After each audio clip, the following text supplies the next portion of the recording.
Hindi mo na kailangang pumunta sa ospital. Sapat na ang gamot ko para gumaling ka, sabi ni Guning. Salamat, sinabi ni Tang Xiaoxiao na nagtitiwala kay Guning. Pagkatapos noon, umalis si Guning, at sinimulang balutin ni Lin Luo ang mga sugat ni Tang Xiaoxiao. Laking gulat niya nang makita niyang muli ang mga paso. Pagkatapos lamang ng ilang minuto, ang mga paso ay nawala ng husto. Wow! Si Tang Xiaoxiao ay labis ding nagulat at hindi makapaniwala sa kanyang mga mata. Nako, nasunog din ang palad ko nang mahuli kita noon, ngunit mabilis din itong nakabawi pagkatapos lagyan ng gamot ni Miss Go ang sugat, sabi ni Lin Luo, at inilahad ang kanyang palad. Jesus, mas lalong kumupas ang peklat. Sobrang hindi ka panipaniwala. Nararamdaman ko na ang gamot na ito ay maaaring ganap na matanggal ang peklat na ito. Bahagyang nasugatan si Lin Luo, kaya naka-recover siya sa loob ng maikling panahon. Well, kung gayon, ang mga paso sa aking katawan ay maaari ring alisin. Natuwa si Tang Xiaoxiao. Sa kabutihang palad, ligtas ang kanyang mukha, kung hindi, siya ay mawalan ng pag-asa. Dahil sinabi ni Miss Gu na hindi natin kailangang pumunta sa ospital, naniniwala ako na ang gamot ay makakatulong sa iyong ganap na paggaling, sabi ni Lin Luo. Pagkatapos nito, tinawagan ni Lin Luo ang kumpanyang pinagtatrabahuan ni Tang Xiaoxiao upang tapusin ang kanilang kontrata. Ang kumpanyang pinagtatrabahuhan ni Tang Xiaoxiao ay hindi matatagpuan sa CTB. Ngunit hindi nagtagal ay nagpadala sila ng isang tao upang harapin ito, dahil hindi na sila makapaghintay ng isang segundo pa para tanggalin si Tang Xiaoxiao pagkatapos ng aksidente. Pumasok si Guning sa pribadong silid kung saan siya at ang kanyang mga kaibigan ay sabay nakakain. Si Qiao Ya at ang babaeng nagbuhos ng sulfuric acid kay Tang Xiaoxiao ay nasa loob na. Lady Ning, may problema siya sa pag-iisip, sabi ni Qiao Ya sa pangalawang pagpasok ni Guning sa silid. Tinanong ni Qiao Ya ang babae bago dumating si Guning, at nalaman niyang hindi tama ang pag-iisip ng babae. May problema siya sa pag-iisip. Tinaas ni Guning ang kanyang kilay. Ayon sa batas ang isang baliw na babae ay hindi maaaring kumuha ng malaking responsibilidad para sa kanyang mga aksyon. Dahil pipirmahan niya si Tang Xiaoxiao, naramdaman niyang kailangan niyang maghiganti para sa mga pinsalang dulot ng sulfuric acid. Nalaman ko kasi sinabi niya sa akin na tinalikuran siya ng asawa niya dahil may mistress siya, kaya hindi niya matiis na marinig ang salitang, mistress. Bago pa matapos si Qiao Ya, nabaliw na naman ang babae. B***. Ikaw ang B** na nagnakaw ng asawa ko sa akin. Papatayin kita. Papatayin kita. Nang marinig iyon, nagalit si Leng Xiaoteng, at pinandilatan ang babae. Bagamat may problema sa pag-iisip ang babae, nakaramdam pa rin siya ng stress sa hitsura ni Leng Xiaoteng, at sabay na itinikom ang kanyang bibig. Hindi papayag si Leng Xiaoteng na may magmura kay Guning. Kahit alam niyang may problema sa pag-iisip ang babaeng ito, hindi niya dapat isumpa si Guning na inosente. Well, kaya ko siyang ibalik sa normal, sabi ni Guning, pagkatapos ay pinisil ang isang power crystal sa bibig ng babae. Ang isang tableta ay hindi makakatulong, kaya hinawakan ni Guning ang kanyang mga balikat upang ilagay ang kanyang mahiwagang kapangyarihan sa kanyang katawan. Sobrang nakakaawa ang babaeng ito, pero hindi ibig sabihin na makakawala siya sa ginawa niya. Nang pumasok ang mahiwagang kapangyarihan sa katawan ng babae, gumaling ito sa kanyang sakit sa pag-iisip na hindi naman malala, at bumalik siya sa normal pagkatapos ng ilang minuto. Walang makakaalam na siya ay may problema sa pag-iisip mula ngayon. Anong ginagawa mo? Ang babae ay tumingin kay Guning nang may takot pagkatapos niyang ibalik ang kanyang dahilan. Naalala pa niya ang ginawa niya, kaya natarante siya nang makita niyang nahuli siya ni Guning. Sabihin mo sa akin, sino ang nagsabing buhusan mo ng sulfuric acid si Tang Xiaoxiao?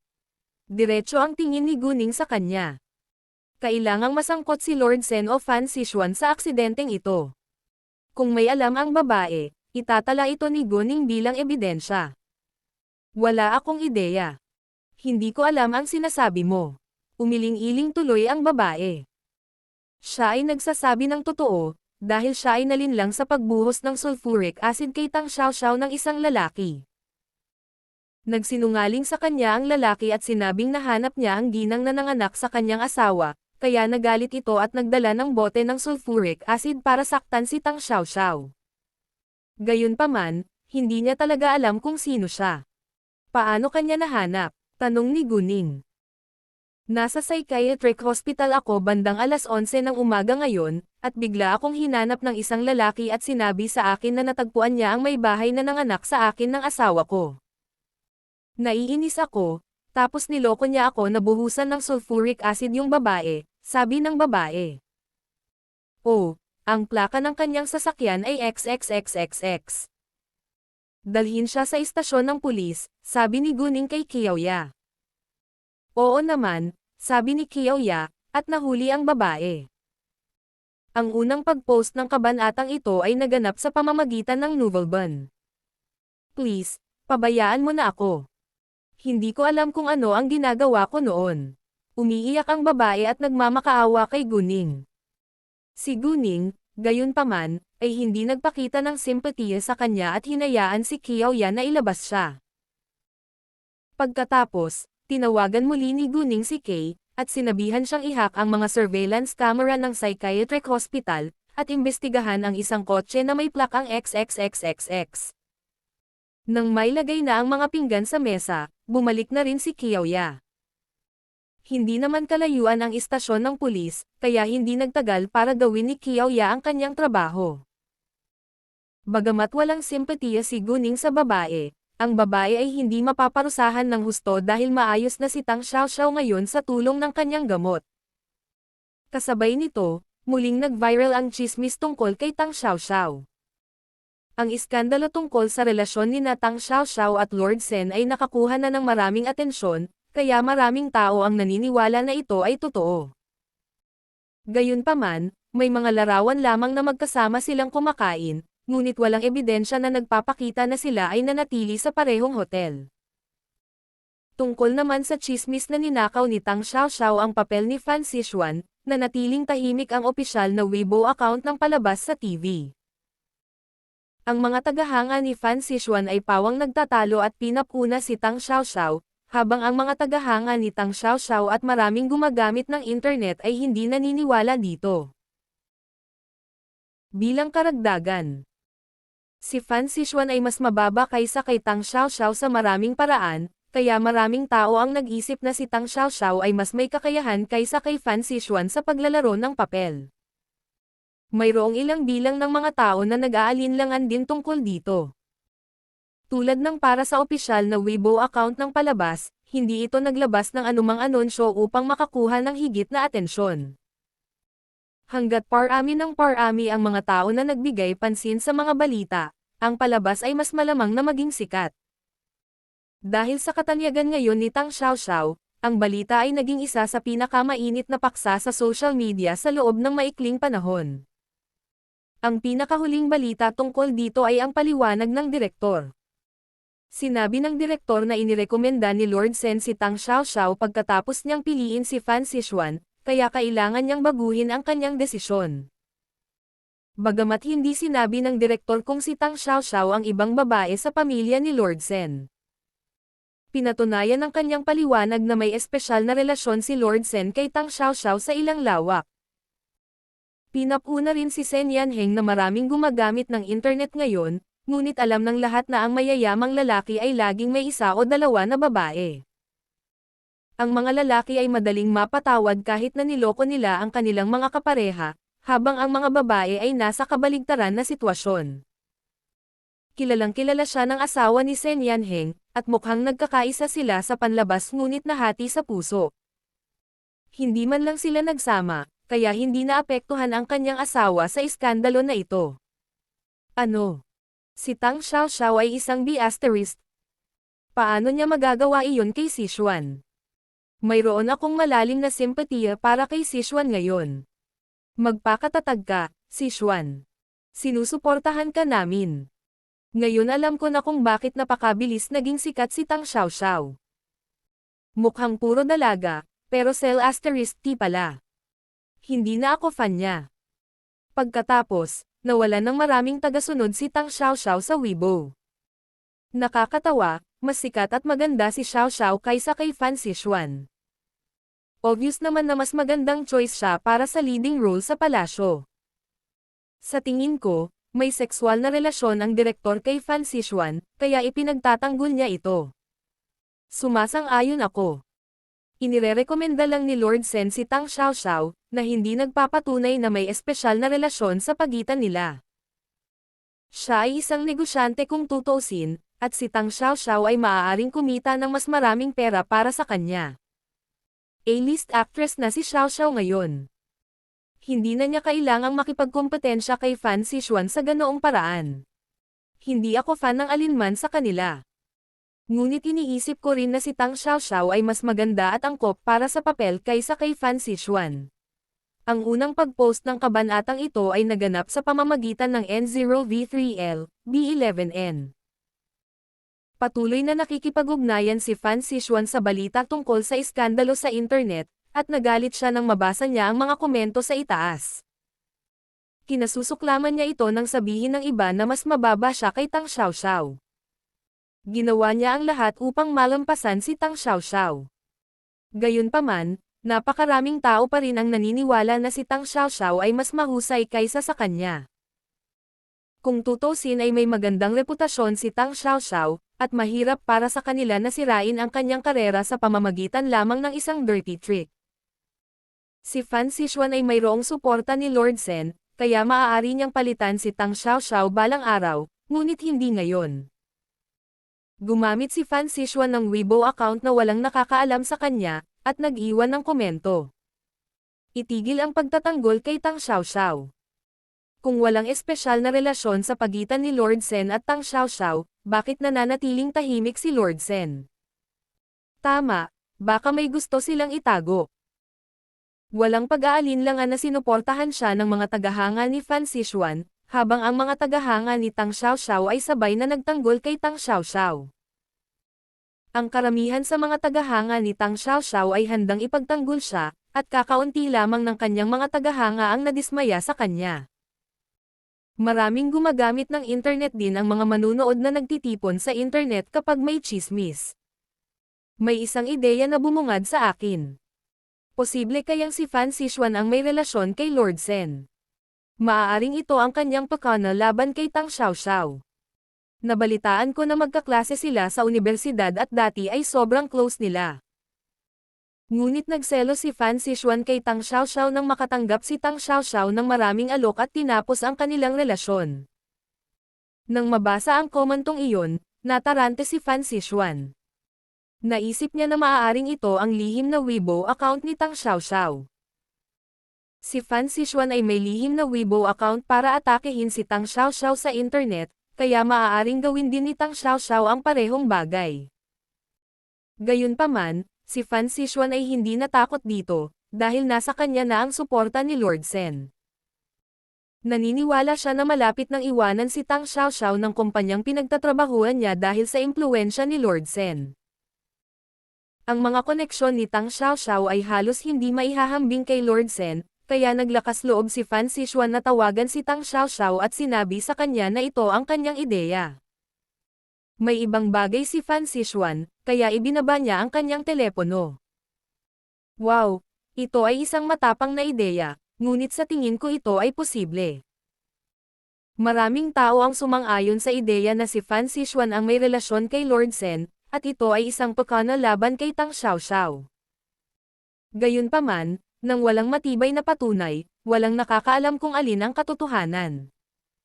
Itigil ang pagsisikap na paputiin ang iskandalo. Walang kwenta.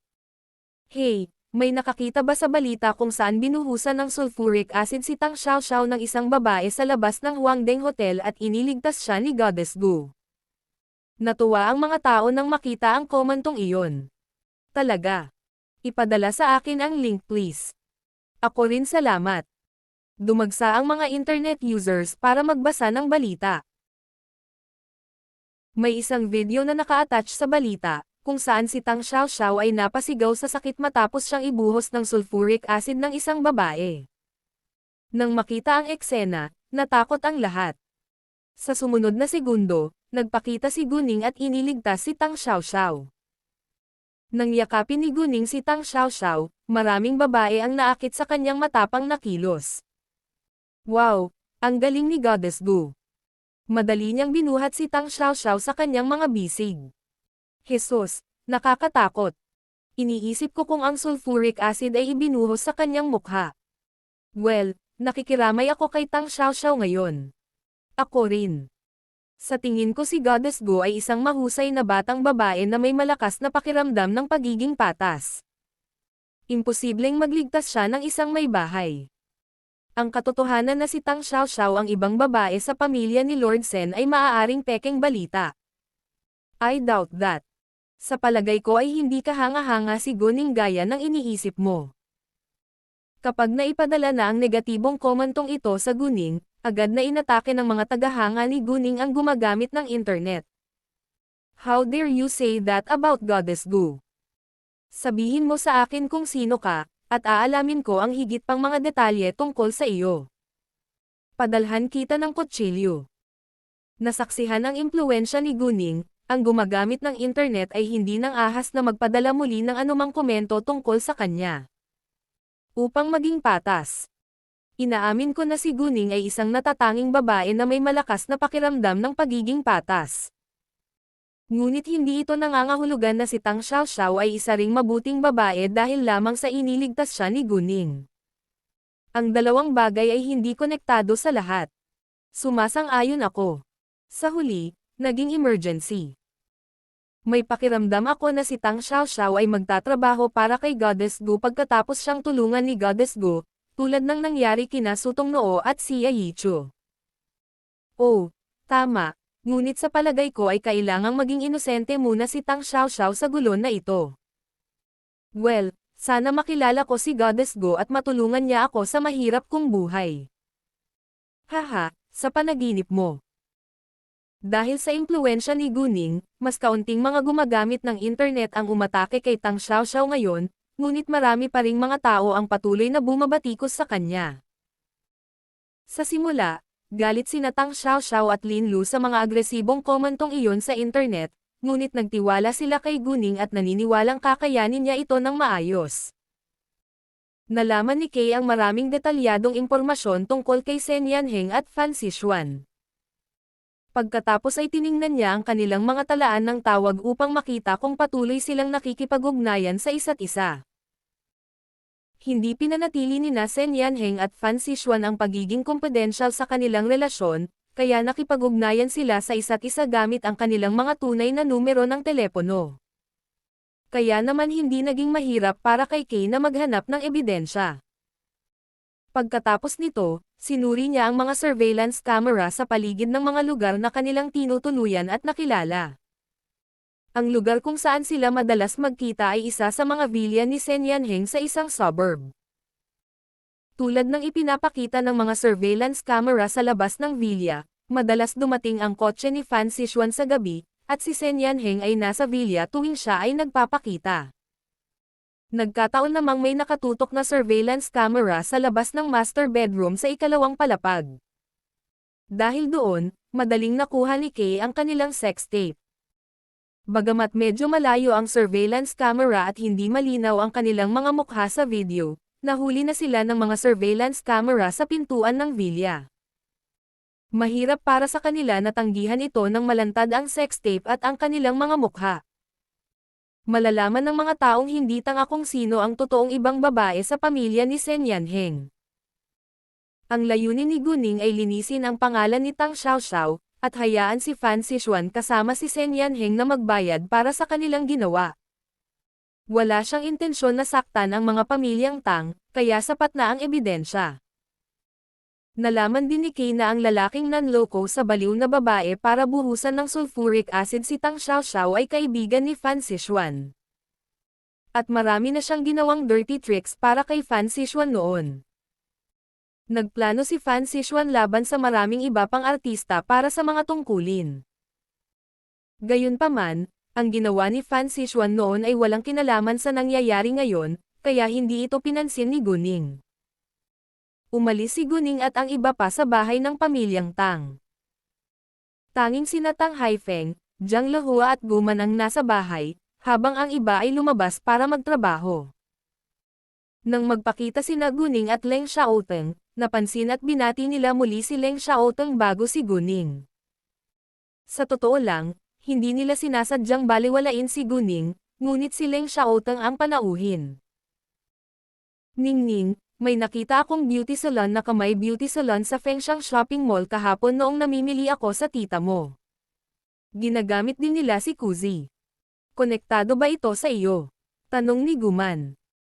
Nagulat si Guning na nalaman na ito ni Guman, dahil plano niyang ibigay ito kay Guman bilang regalo sa kasal sa malapit na darating.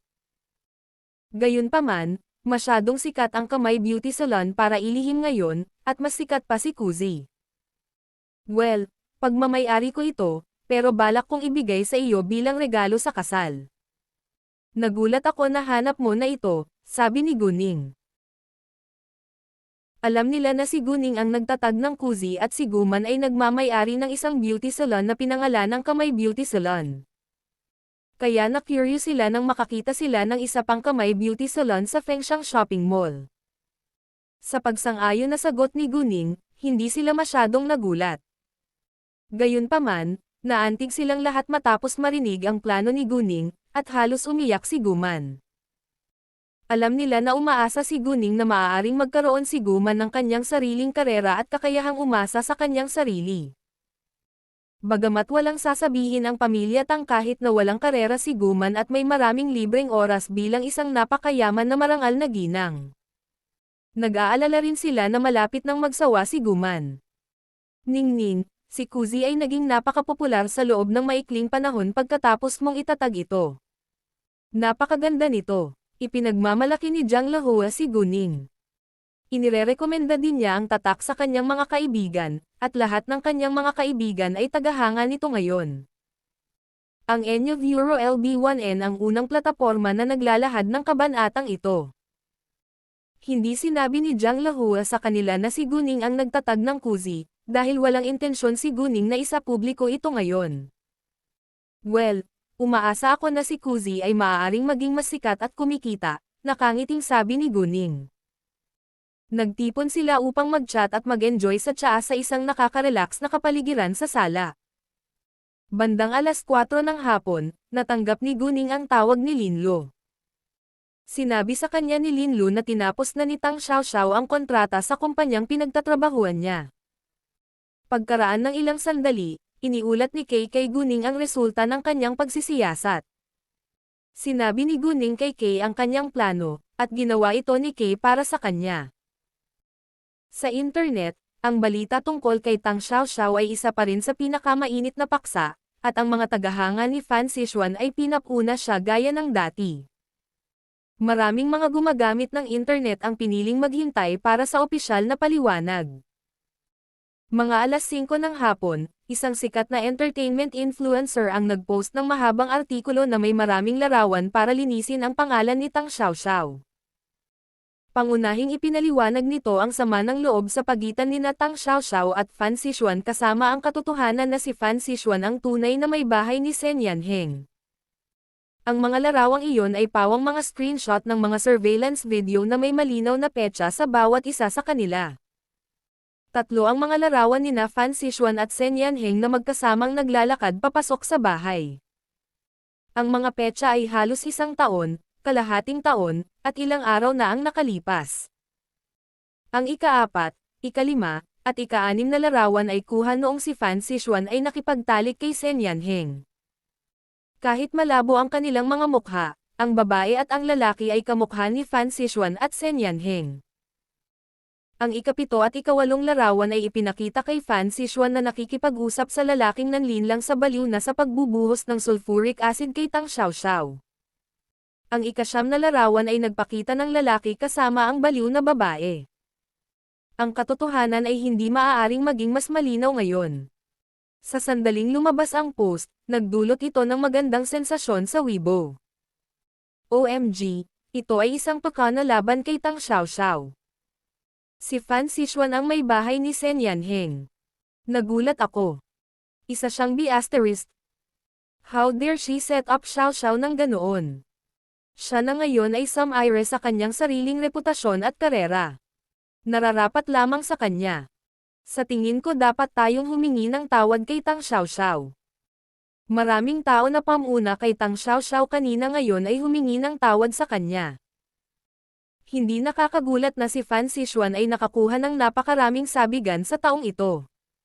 Nasa kanya ang suporta ni Shen Yanheng. Hindi naman siya ganoon kaganda, o magaling umarte kung tutuusin. Nakakadiri sila. Hindi na ako fan niya. Sandali lang, totoo ba ang mga larawang iyon?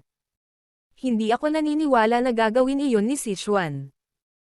Ipinagtanggol pa rin ng mga tagahanga ni Fan Zixuan ang kanilang idolo. Seryoso? Bulag ka ba? Ang mga larawang iyon ay kuha mula sa mga surveillance video. Napakatanga ng mga tagahanga ni Fan Zixuan, at tumanggi pa silang harapin ang katotohanan. Pinapuna ngayon ang mga tagahanga ni Fan Zixuan. Napakabilis ng bigla ang pagbabalik na ito. Sumasang-ayon ako. Nag-viral lang ang iskandalo kaninang umaga, at lumabas ang katotohanan ngayong hapon. Bakit walang nagpakita sa 3 tao sa gulo? Si Tang Xiaoxiao ay nasugatan, at hindi namin alam ang kanyang kasalukuyang kalagayan, habang sina Fan Zixuan at Shen Yanheng ay malamang na nahihiya na magpakita. Nag-aalala ako kay Tang Xiaoxiao ngayon. Nakikiramay din ako sa kanya. Umaasa ako na si Tang Xiaoxiao ay magkakaroon ng malakas na suporta. Siya ay nagtatrabaho ng husto. Maraming komento ang nagpahayag ng simpatiya para kay Tang Xiaoxiao. Bakit parang pamilyar ako sa paraan ng paglabas ng katotohanan? Sabihin sa amin ang higit pang mga detalye. Curious din ako. Gayon din ang nangyari kina Su Tongnuo at Xia Yichu noon. Pareho silang nakulong bago sila tinulungan ni Goddess Gu sa pamamagitan ng paglalantad ng matibay na patunay. Ang ibig mo bang sabihin ay kasali rin si Goddess Gu sa pagkakataong ito? Naisip ko iyon, ngunit hindi ako sigurado. Well, naaalala ko na iniligtas ni Goddess Gu si Tang Xiaoxiao kaninang umaga. Sigurado ako na si Goddess Gu ang tumulong kay Tang Xiaoxiao sa pagkakataong ito. Wow, kung totoo, napakagaling ni Goddess Gu. Paano niya nahanap ang ebidensya sa loob ng maikling panahon? Pipirmahan ba niya si Tang Xiaoxiao? Sa tingin ko, magandang ideya iyon. Sa suporta ni Goddess Gu, walang maglalakas loob na itayo muli si Tang Xiaoxiao. Napaka hindi ka panipaniwala at nakakatakot si Goddess Gu sa parehong oras. Walang makakatagal sa resulta kung naiinis siya. Dapat parusahan ang masasamang tao. Oo, karapat-dapat sila. Sina Tang Xiaoxiao at Lin Lu ay palaging binibigyang pansin ang balita sa internet, ngunit nakinig sila kay Guning at hindi tumugon sa mga komentong iyon, gaano man sila kalupit. Gayunpaman, nagulat din sila nang makita ang pagbaliktad. Sa kanilang pagkamangha, nakuha ni Guning ang matibay na patunay sa loob ng ilang oras. Xiaoxiao, napakaswerte namin sa pagkakataong ito, sabi ni Lin Lu. Si Guning ang aking tagapagligtas ng buhay. Hindi pa rin ako makapaniwala sa nangyari nitong mga nakaraang oras, tuwang-tuwang sabi ni Tang Xiaoxiao. Kahit ano paman, mas magiging matagumpay tayo sa kanyang suporta, sabi ni Lin Lu. Ang kumpanyang dating pinagtatrabahuan ni Tang Xiaoxiao ay nabigla rin matapos makita ang pinakabagong balita tungkol sa kanya. Si Guning ay naging bagong boss ni Tang Xiaoxiao ngayon. Sa katunayan, nag-aatubili ang kumpanya na tapusin ang kontrata kay Tang Xiaoxiao, ngunit kinailangan nilang gawin iyon dahil sa panggigipit ni Lord Shen. Total, tinulungan sila ni Tang Xiaoxiao na kumita ng napakaraming pera, at hindi isang madaling desisyon na talikuran siya. Tila pipirmahan ng Fenghua Entertainment si Tang Xiaoxiao, at ang Fenghua ay isa na ngayong kilalang entertainment company sa industriya. Sa tulong ni Fenghua, maaaring magkaroon ng mas maraming pagkakataon si Tang Xiaoxiao. Pagkatapos ng iskandalo, nagkaroon ng mas maliwanag na hinaharap si Tang Xiaoxiao. Nasa trabaho si Fan Zixuan nang malantad ang mga larawang iyon, kaya hindi niya alam ang pagbaligtad ng balita. Bagamat nakita ito ng kanyang katulong, ang kanyang katulong ay hindi nang ahas na gambling siya, kaya't nasabi na lamang sa kanya pagkatapos niyang matapos ang kanyang trabaho. Bilang katulong ni Fan Sichuan, alam niya ang ilan sa mga personal na gawain ni Fan Sichuan, kaya hindi nakakagulat sa kanya na si Fan Sichuan ang may bahay ni Sen Yanheng. Gayunpaman, pumirma siya ng kasunduan sa pagiging confidential kasama si Fan Sichuan, kaya hindi siya makapagsalita tungkol dito kahit gaano pa niya nalalaman. Kung siya ay maglakas loob na ilantad ito, siya ay mabigat na parusahan. Nang sa wakas ay malaman ni Fan Sichuan ang tungkol sa pagbabaligtad ng balita, nagulat siya at nanginginig sa takot. Paano ito posible? Hindi siya makapaniwala, dahil makakasira ito sa kanyang career at sa kanyang buhay. Sichuan, okay ka lang. Sabay suporta ng assistant niya. Gayunpaman, kinuha ni Fan Sichuan ang kanyang telepono nang walang pagkaantala upang tawagan si Sen Yanheng, ngunit naka-off ang kanyang telepono. Sa sandaling ito, walang ideya si Fan Sichuan kung ano ang dapat niyang gawin ngayon. Sichuan, bakit hindi na tayo bumalik sa apartment mo? Sa tingin ko, malapit nang pumunta rito ang mga entertainment reporter na iyon, her assistant said. Tama ka. Dapat tayong bumalik ngayon. Lumabas si Fan Sichuan kasama ang kanyang assistant. Sa kanilang paglabas, ang iba pang mga tauhan ay lahat ay tumingin sa kanila na halatang disdain. Si Fan Sichuan pala ang may bahay ni Lord Sen. Hindi nakakagulat na nakakuha siya ng napakalaking sabigan sa taong ito, suportado siya ni Lord Sen. Hindi naman siya masyadong maganda, o magaling umarte kung tutuusin. Ano pa ang magagawa niya para sumikat? Tama, ipinagbili lang niya ang kanyang katawan para sa kasabihan. Sobrang nakakadiri. Pinaayos pa niya si Tang Xiaoxiao. Si Tang Xiaoxiao ang aking idolo. Napakawalandiya niya. Narinig ni Fan Sichuan ang kanilang talakayan, ngunit hindi siya nang ahas na makipagtalo laban sa kanila. Sa kasamaang palad, marami ng entertainment reporter ang naghihintay sa kanya sa labas ng gusali. Nang magpakita siya, napapalibutan siya ng mga kamera. Miss Fan, totoo bang ikaw ang may bahay ni Lord Sen? Bagamat mayroon silang sagot, kailangan pa rin nilang itanong ang tanong na iyon bilang bahagi ng kanilang trabaho. Miss Fan, sa tingin mo ba ay katanggap-tanggap na maging ibang babae sa pamilya ng isang lalaking may asawa? Ito ay isang walang kabuluhang tanong. Kung hindi niya naisip na ito ay katanggap-tanggap, hindi niya ito gagawin. Obvious naman na tanggap niya ang pagiging mistress niya. Tinanong ng reporter ang tanong na iyon hindi para marinig ang sagot niya, kundi para hiyain siya. Miss Tang, sinasabi na kayo ni Tang Xiaoxiao ay mag-aaral sa unibersidad. Dati sobrang close kayong dalawa, pero nagseselos ka sa kanya. Iyan ba ang dahilan kung bakit determinado kang matrap siya? Maaaring masira ang reputasyon at karera ni Tang Xiaoxiao dahil sa iskandalo. Maaari mo bang sabihin sa amin ang iyong motibasyon? Miss Fan. Binomba ng mga entertainment reporter si Fan Sichuan ng mga tanong, na halos mabaliw sa kanya, ngunit kailangan niyang i-compose ang sarili. Mangyaring hayaan kaming makapasa, at ang kumpanya ay mag-post ng isang opisyal na paliwanag tungkol dito. Pinrotektahan siya ng assistant ni Fan Sichuan sa harapan. Isang opisyal na paliwanag. Ibig bang sabihin ay totoo ang mga nakalabas na larawan? Sinamantala ng isang reporter ang pagkakataon at sabay na nagtanong. Napatulala ang assistant ni Fan Sichuan. Isa lang siyang katulong, at hindi alam kung paano haharapin ng maayos ang krisis na ito. Miss Fan, naisip mo na ba ang posibilidad na maaresto ka kapag nabunyag na ang katotohanan? Kung makukulong ka, masisira ang iyong kinabukasan at buhay. Nang marinig iyon, nawalan ng kontrol si Fan Sichuan sa kanyang emosyon, at sumigaw, tumigil ka. Manahimik ka na. Tumanggi siyang makulong. Hindi na siya magsisisi ngayon, ngunit hindi niya pinagsisisihan na nagplano siya laban kay Tang Xiaoxiao. Sa halip, hiniling niya na isinaayos niya na ang lokong babae ay magbuhos ng sulfuric acid kay Tang Xiaoxiao sa ibang panahon upang hindi na makilala ni Tang Xiaoxiao si Guning. Kung gayon, si Tang Xiaoxiao ang masisira ang kinabukasan. Sa pag-iisip niyan, naging masama ang mukha ni Fan Sichuan, at puno ng puot kay Tang Xiaoxiao. Ang kanyang ekspresyon ay nakuna ng hindi mabilang na mga kamera na hawak ng mga entertainment reporter na iyon. At sabik na pinaalalahanan siya ng kanyang assistant na manatiling kalmado, "Sichuan, huminahon ka." Si Fan Sichuan ay nalulunod sa takot ngayon, at imposible para sa kanya na manatiling kalmado. Ayaw niyang makulong, kaya hindi niya ito maamin. Lahat ito ay fake news at ebidensya.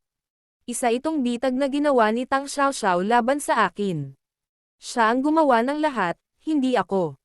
Nang marinig iyon, nagulat ang lahat. Ano? Isa itong bitag na ginawa ni Tang Xiaoxiao laban sa kanya.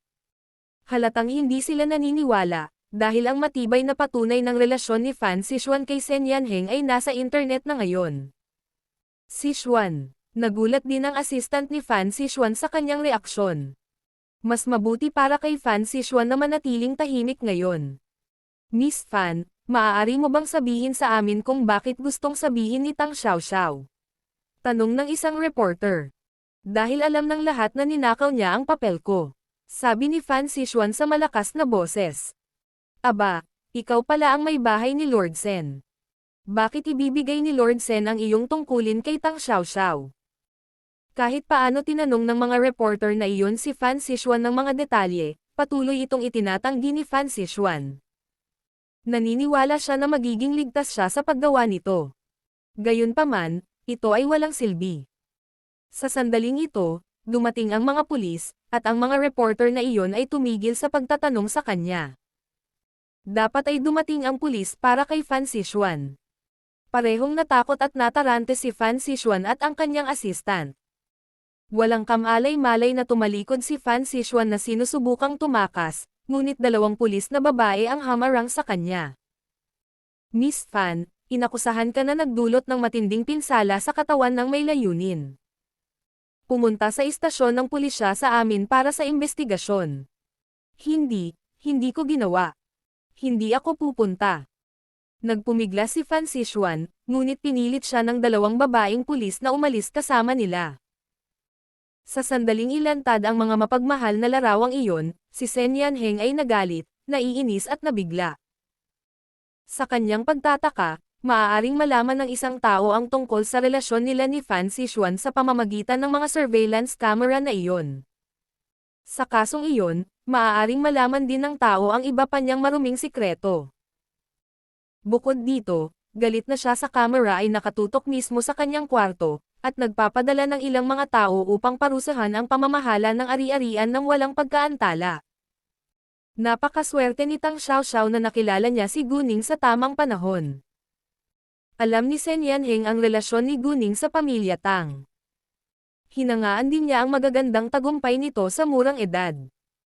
Sa totoo lang, hindi siya sanay sa negosyo, kaya ang kuya niya ang namamahala sa negosyo ng pamilya nila, samantalang ginagawa lang niya kung ano ang gusto niya sa kanyang dibidendo. Namuhunan siya sa mga palabas sa TV para masaya lang. Dahil sangkot si Guning, naisip ni Sen Yanheng na hindi na kailangang kumilos laban sa kanya dahil sa isang may bahay. Sa mga mata ni Sen Yanheng, si Fan Sichuan ay ganap na napapalitan. Hindi naman siya nagkukulang sa mga babae. Itinago lamang niya ito bilang kanyang may bahay dahil magaling ito sa kama. Pumayag si Sen Yanheng sa kanya na magplano laban kay Tang Xiaoxiao para ipakita ang kanyang impluwensya, ngunit nabigo siya. Imposible para sa kanya na tanggihan ang kanyang sexual na relasyon kay Fan Sichuan, ngunit maaari pa rin niyang ibukod ang kanyang sarili sa pakana laban kay Tang Xiaoxiao. Hindi nagtagal, tumugon si Sen Yanheng sa iskandalo. Ginamit niya ang kanyang Weibo account at nagpost ng isang pahayag. Sobrang sorry sa nagawa ko. Nagigilty ako na nasaktan ko ang pamilya ko, pero hindi ko alam ang pakana ni Fan Sichuan laban kay Tang Xiaoxiao. Inirerekomenda ko si Tang Xiaoxiao na gumanap sa mga papel sa palasyo, dahil bagay siya para dito.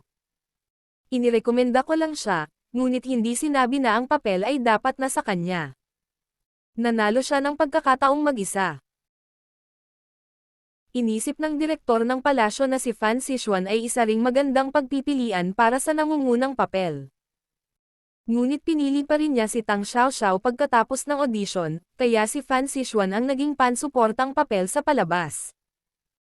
Hindi naman lihim na ang mga aktor ay nakikipagkompetensya sa isa't isa para sa mga tungkulin sa audition. Ako ay isang negosyante, at pinahahalagahan ang kita kaysa sa anumang bagay. Sa aking paningin, si Tang Xiaoxiao ay malinaw na mas mabuting pagpipilian kaysa kay Fan Zixuan. Ang ginawa ni Fan Zixuan para saktan si Tang Xiaoxiao ay ang kanyang mga personal na aksyon. Wala itong kinalaman sa kumpanyang pinagtatrabahuan niya o sa akin. Bagamat walang gaanong tagasunod si Sen Yanheng sa Weibo, maraming user ng internet ang tumutok sa kanyang account pagkatapos malantad ang iskandalo. Sa makatuwid, sa sandaling lumabas ang kanyang pahayag, hindi mabilang na mga tao ang nag-repost nito at nag-iwan ng mga komento sa ibaba. Gayunpaman, karamihan sa kanila ay hindi naniwala sa kanyang paliwanag, dahil huli na para ito ay totoo. Dahil gusto ni Sen Yanheng na paputiin ito, kumuha siya ng malaking halaga ng Internet Water Army para tulungan siya. Anyway, si Sen Yanheng ay may suporta ng kanyang makapangyarihang pamilya, kaya walang intensyon si Guning na kumilos laban sa kanya. Hindi man mapanghikayat ang kanyang paliwanag, hindi siya mapaparusahan. Mabilis na lumabas ang balita sa industriya ng entertainment, at ang iskandalo ay madaling mapalitan ng iba pang balita. Bilang karagdagan, si Sen Yanheng ay hindi direktang nakagawa ng anumang bagay na nakakapinsala kay Tang Xiaoxiao, at si Fan Zixuan mismo ang namamahala sa plano. Si Sen Yanheng ay hindi masyadong matalino, ngunit hindi rin siya pipi. Alam niya kung paano protektahan ang sarili kapag may balak siyang gumawa ng masama. Hindi rin sinabi ni Fan Zixuan kay Sen Yanheng ang maraming detalye tungkol sa kanyang pakana, dahil ayaw niyang ipaalam sa kanya kung gaano siya kabisyo. Isang malaking sorpresa sa mga mata ni Fan Zixuan nang malantad ang kanyang pakana. Ginamit niya ang isang baliw na babae para gumawa ng masama para sa kanya upang siya at ang baliw na babae ay makalusot ayon sa batas. Naniniwala noon si Fan Zixuan na ito ay isang perpektong plano. Gayunpaman, nalantad pa rin ito. Malamang na gumana ito kung hindi nakilala ni Tang Xiaoxiao si Guning, ngunit ang mga bagay ay nangyari sa kabaligtaran.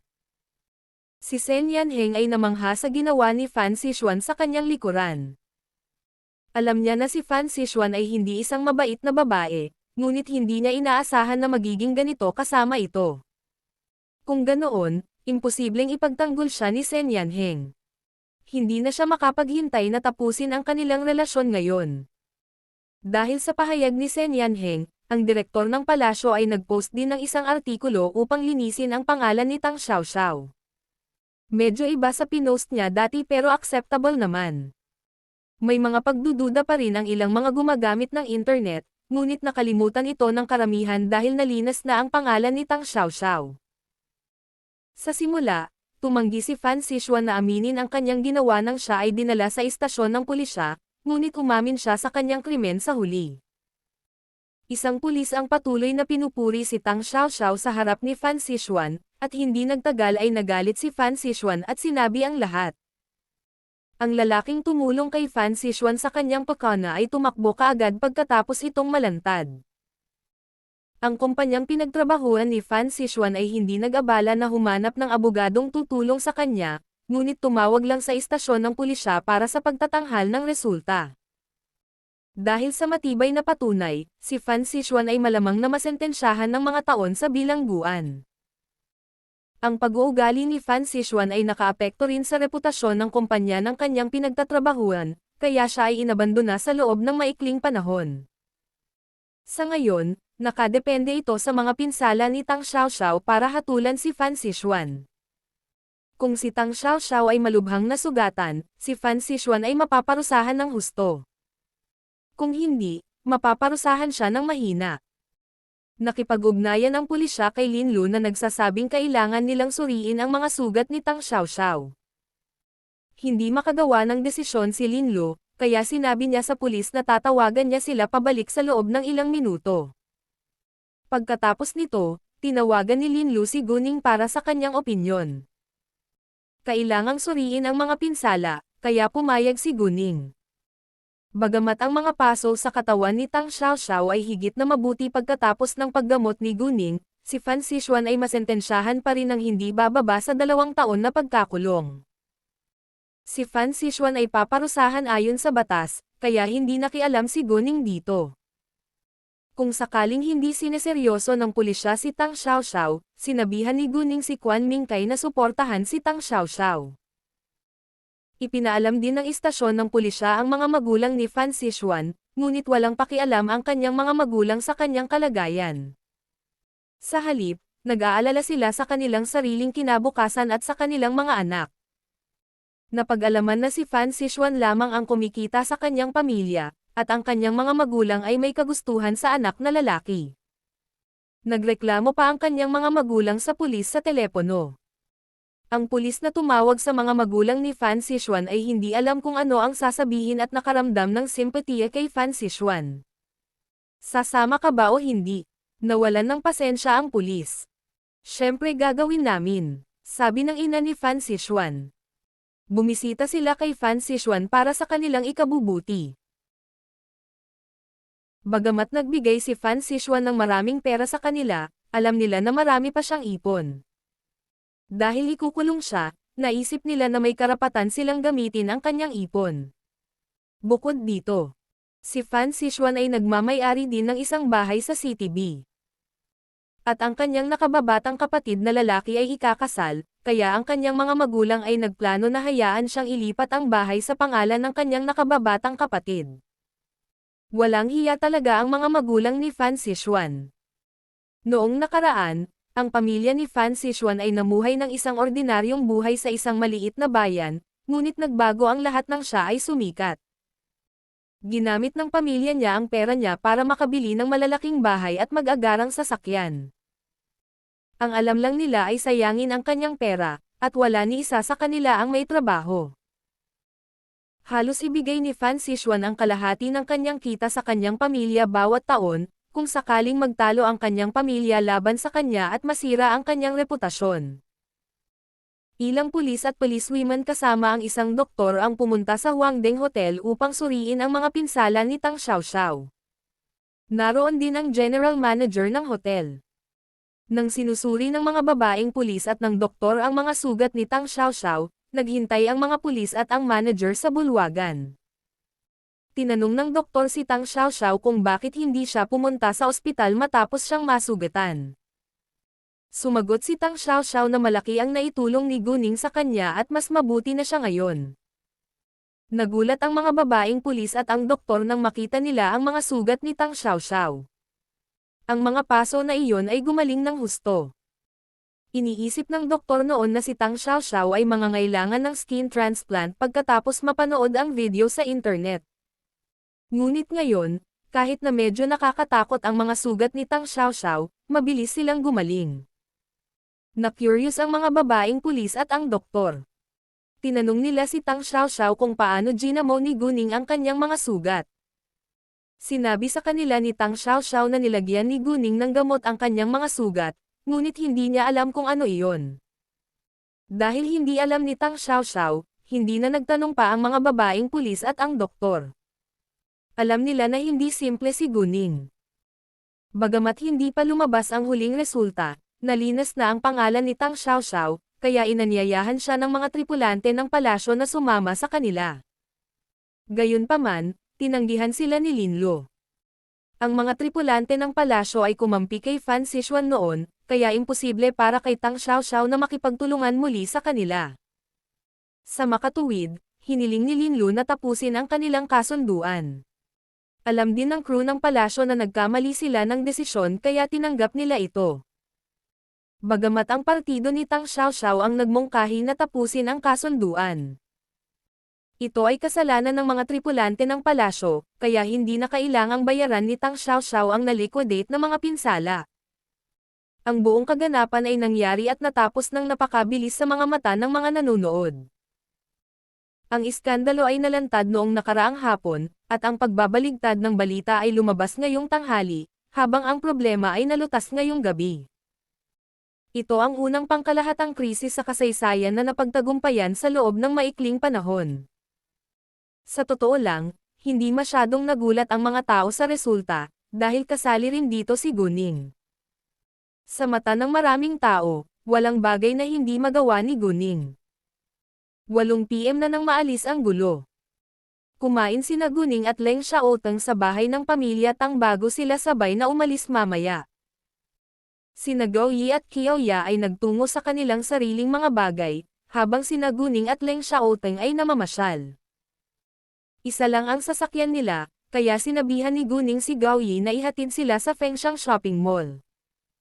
Aayusin ni Leng Xiaoteng na may magpadala ng kanyang sasakyan doon.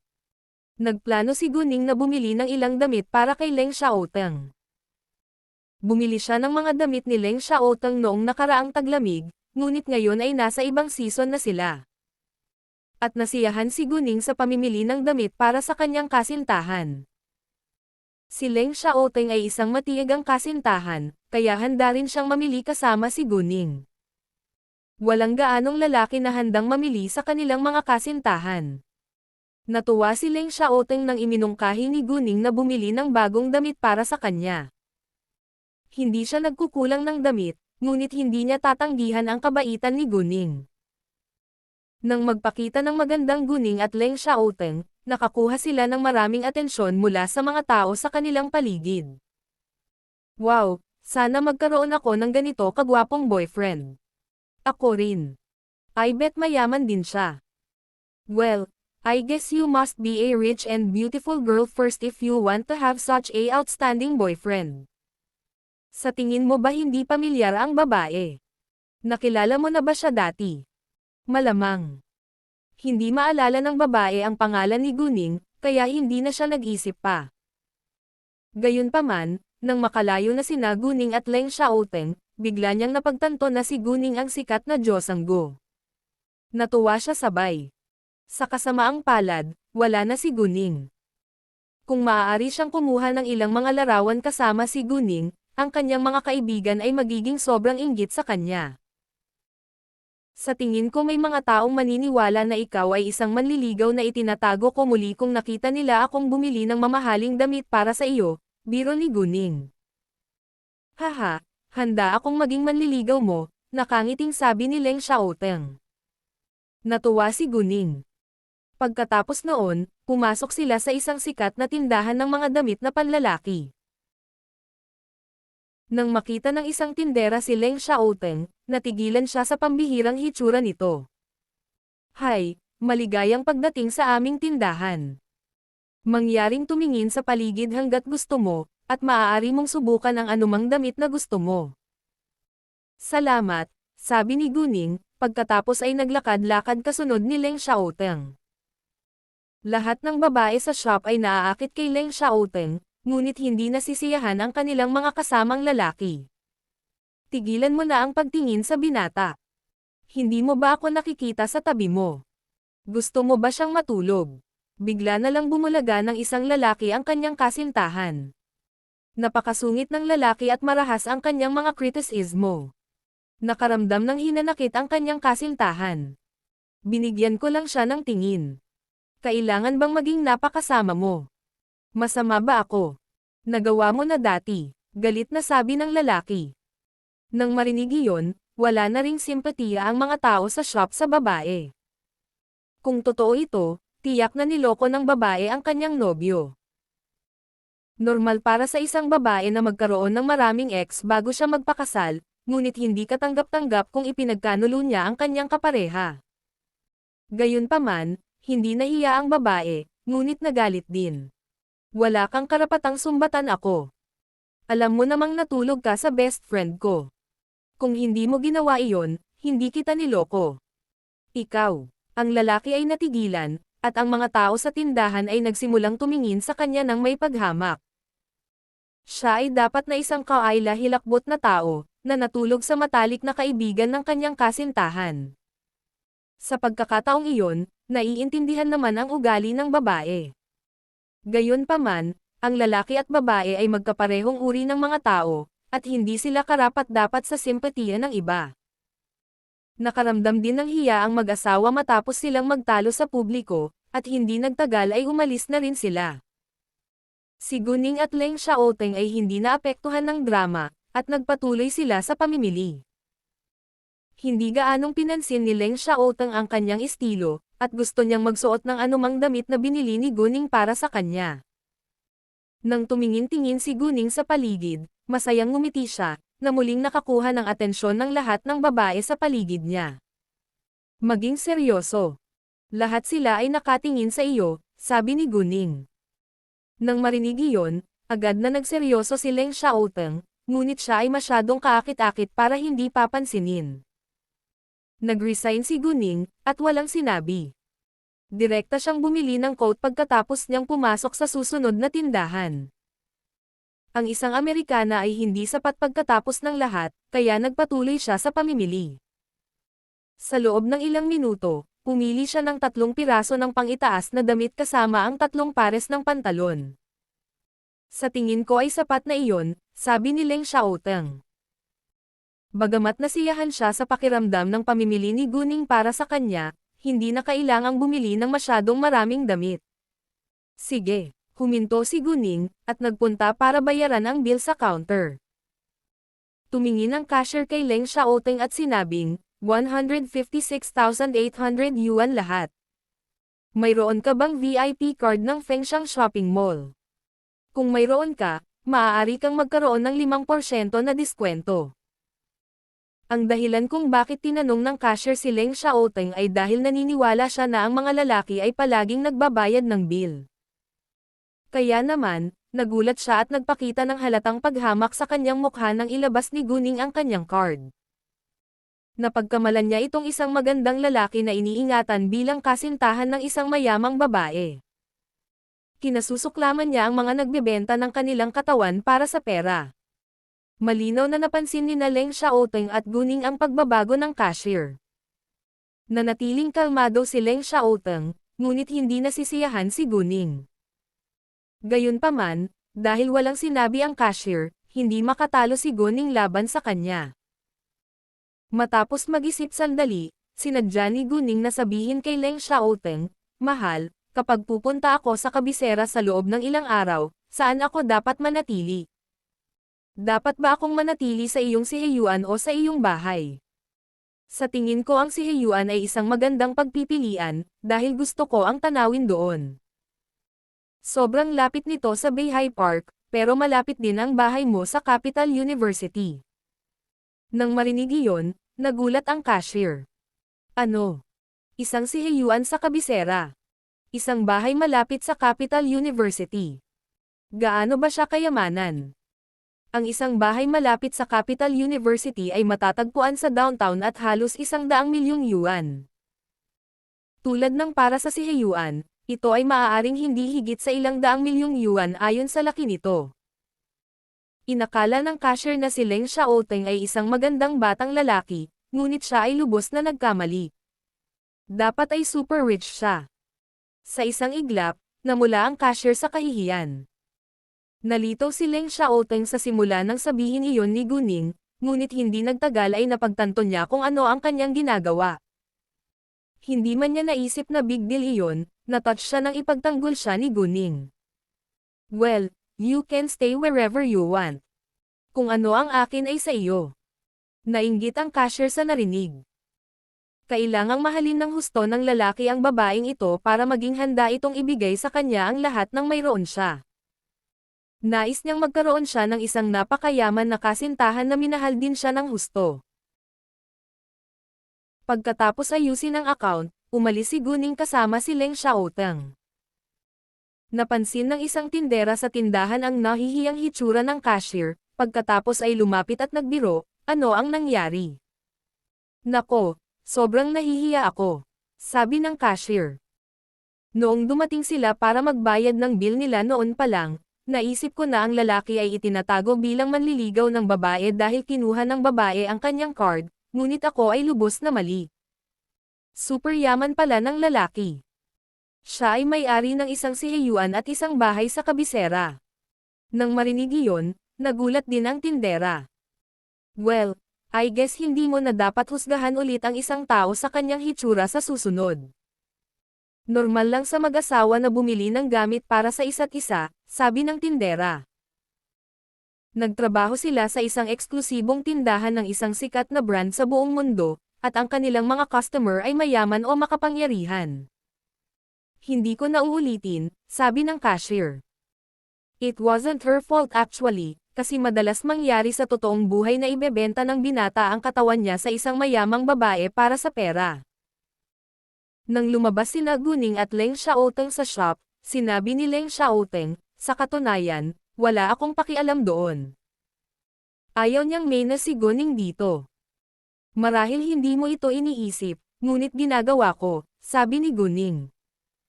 Ayaw niyang makakita ng hindi pagkakaunawaan ng iba sa kanyang kasintahan. Dahil sinabi iyon ni Guning, hindi na nagsalita pa si Leng Xiaoteng tungkol dito. Nang papalabas na sila sa shopping mall, nakasalubong nila si Panziro kasama ang isang bata at magandang babae sa kanyang tabi. Nagliwanag ang mga mata ni Panziro nang makita niya si Guning, ngunit hindi siya naglakas loob na lumapit dahil sa presensya ni Leng Xiaoteng. Hi, boss, Mr. Leng, ikinagagalak kitang makitang muli. Natigilan ang dalaga sa pambihirang hitsura ni Leng Xiaoteng.